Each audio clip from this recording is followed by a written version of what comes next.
Victory day উপলক্ষে শুক্রবার মধ্যরাত থেকে কার্যকর হওয়া যুদ্ধবিরতি সত্ত্বেও ইউক্রেন রাশিয়ার ব্যাপক হামলা চালিয়েছে বলে জানিয়েছে রুশ প্রতিরক্ষা মন্ত্রণালয়। মস্কোর হিসাব অনুযায়ী মোট ৮,৯৭০টি যুদ্ধবিরতি লঙ্ঘনের ঘটনা ঘটেছে। এর মধ্যে ড্রোন ও আর্টিলারি ব্যবহার করে হামলা ছিল প্রধান। ক্রিমিয়া, বেলগোরদ ও কুর্স্ক সহ একাধিক অঞ্চলেও আঘাতের কথা জানায় রাশিয়া। মস্কো বলছে তারা প্রতিরক্ষামূলক অবস্থানে থেকে চুক্তি মেনে চলেছে, তবে পাল্টা জবাবও দেয়া হয়েছে।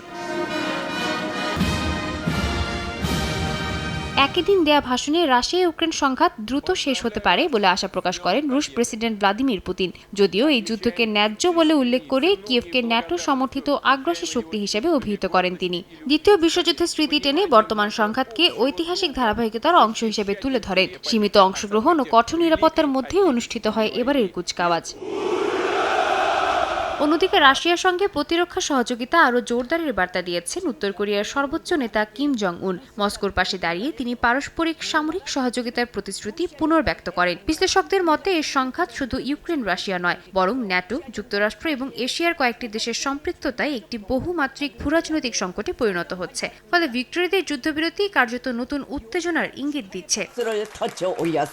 সাদিয়া তাসনিম, সময় সংবাদ।